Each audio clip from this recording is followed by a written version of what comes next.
Agatha dates nights in Sherwood Forest.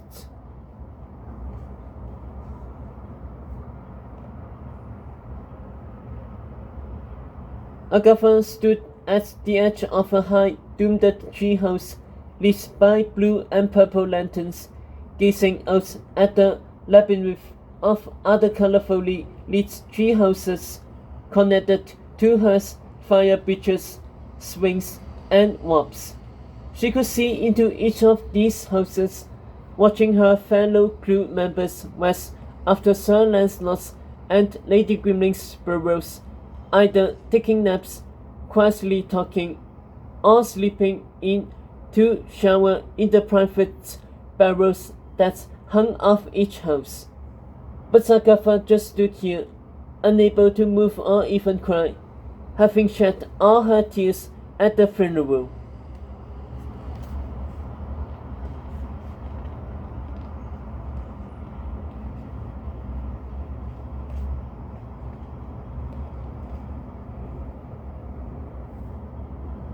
It was only 7 o'clock, a full night ahead, and yet it felt like an ending.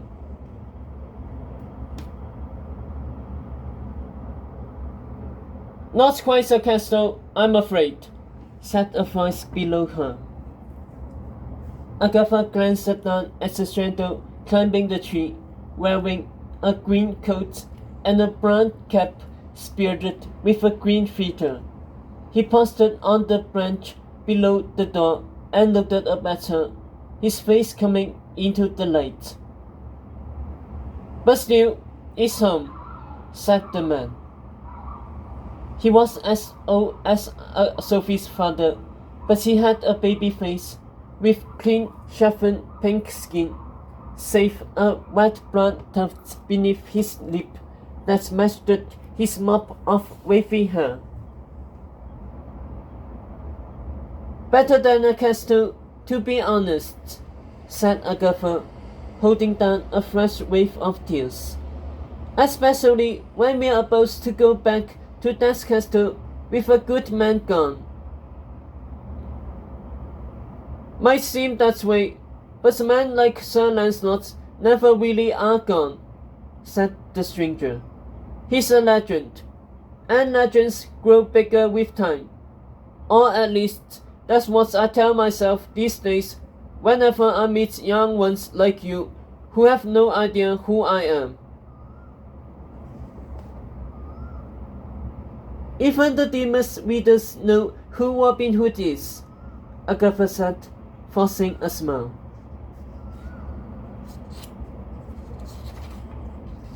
And even the dearest heroes know the tale of Sophie and Agatha, said Robin Hood.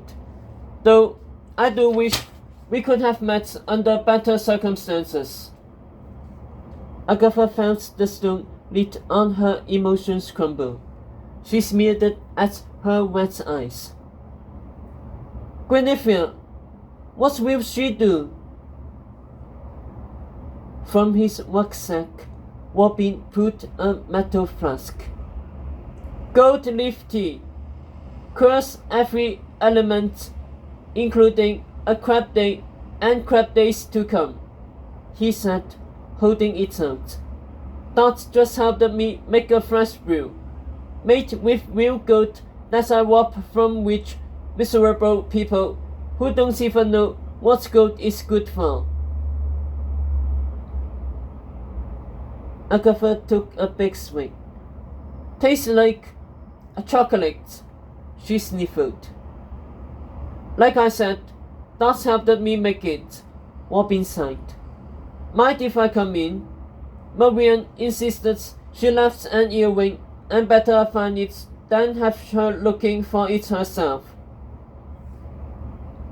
By all means, said Agatha, mustering composure as he swung through the door.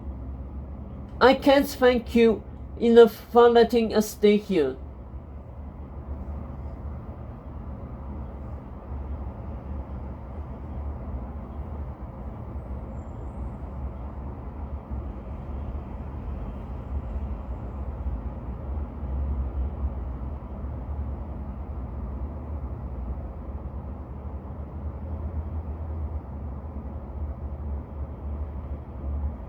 We knew all about the snake and that's business at the 4 Points, but there's a reason I end in the Legend of 13.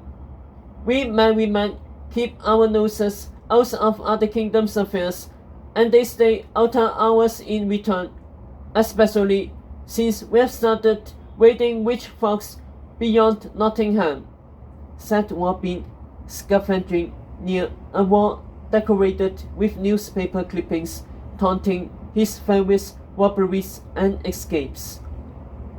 But then I got a message from Dot via a crowd with Camelot's official ring around its neck. That's got my attention. Oh look, found it. He held up a pure earring. Actually, this ain't hers. He mumbled it and started searching inside leather quivers filled with arrows. Sherwood Forest ain't the most welcoming to strangers, especially a crew with a bunch of neighbors, but we'll do anything for Camelot and for Dot.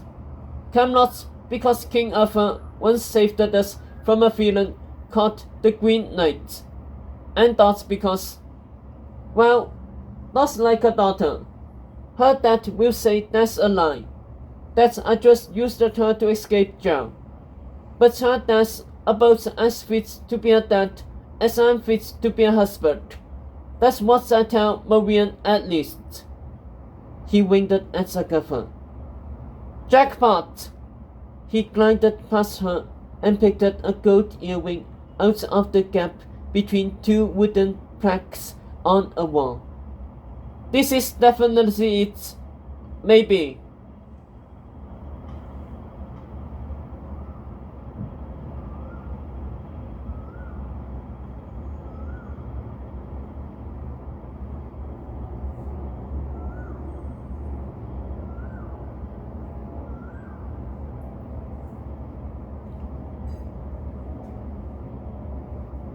Where will you and your men sleep tonight? Agatha asked. We've put you out of your houses.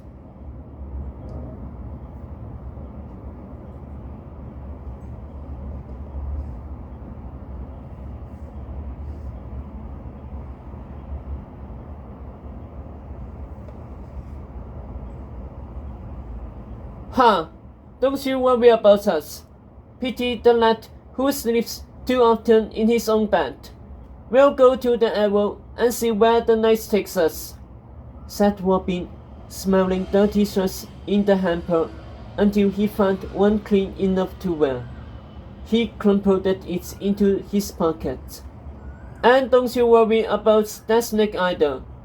He's still cooped up in the sheriff's magic catching sack and locked it in a jail cell, while 3 of my men sit in front of that cell the whole night, armed with bows. Sheriffs in the clinic won't be working for a few days, and with the sheriff gone, it was easy to pay Bertie off to skip town. Dot has the only key to that job, and she's here in the forest, with 0 chance to mess things up, because let's face it, Dot has that capability.